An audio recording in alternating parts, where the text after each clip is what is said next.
What up, y'all? I was not planning to make a video, but I figured I gotta wait for some parts, wait for some paint to dry, so I have a little time to catch you guys up. Doing the Supra brakes on the Aristo. So I just wanted to go through kind of the little things that you're gonna have to keep in mind if you wanna do a Supra brake swap or a LS400 brake swap on one of these cars. It's a great upgrade to do, especially the Supra, more so than the LS400 because it's almost more bolt-on than the other one is.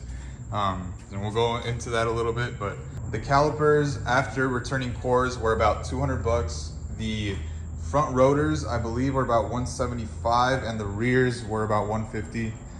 So front-wise, I mean, the rear is just standard GS stuff, but the front really isn't that expensive. And you don't really have to add anything. If you're doing LS brakes, you will need an RCA spacer to clear this tie rod. I'm not sure if you guys can see that, but on this, it's just fine. There's enough room. It clears pretty closely, but it does clear. So we're good there. But if you are doing LS calipers, you will need an RCA spacer. So that's kind of the reason I did the Supra ones. I didn't want to mess with the ride height. So main things you're gonna need to do the swap is gonna be obviously your caliper. Got a few options for that. You can either go OEM from Toyota, brand new. You can do remanufactured from O'Reilly, Rock Auto, eBay, whatever your preferred site is. That's what I did. I went to O'Reilly. I got some reman ones. I mean, they got lifetime warranty. It's a remanufactured OEM unit, so I'm not really worried about it. The rotors and pads we got from buybrakes.com, not sponsored at all, but made it pretty easy to find what I was looking for. I got these lines as well. Depending on your wheel setup, you may need spacers. In my case, I did, because I'm kind of teeter-tottering between these OEMs and featuring my dad's Nova. Hey, subscribe if y'all want to see a little LS swap or something on this thing. But this is my other set of wheels, some SSR GTV02s. So yeah, that's pretty much all you need for the swap. Other than that, it's essentially just basic brake change stuff. I mean, you're changing the line, so obviously you're gonna need to do a bleed. You guys can check out Forward Momentum's video on that. Shout out to him. He makes a really good video on bleeding the brakes for these cars because it's a little different than usual. For now, we're just doing stock GS brakes in the rear. I was planning to do the LS430 caliper swap, but I'm kind of doing a lot of things at once on this car, so that's gonna have to wait for the next brake change. Couple things you can keep in mind to make your life a little easier when installing these.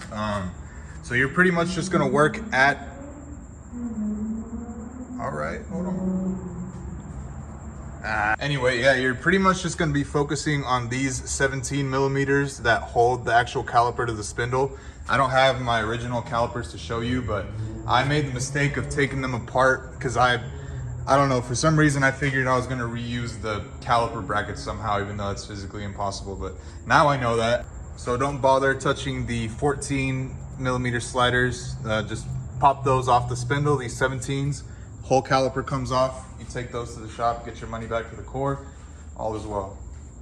Also, for doing the lines, you're gonna want one of these little yamins, because if you use a regular wrench like this one, you run a high risk of stripping your line. And if you strip this hard line up here, you are not gonna have a good time fixing that. So definitely, it's worth the investment, worth the trouble to get one of these. Just wanted to make a quick little fill-in video to let you guys know what I was doing.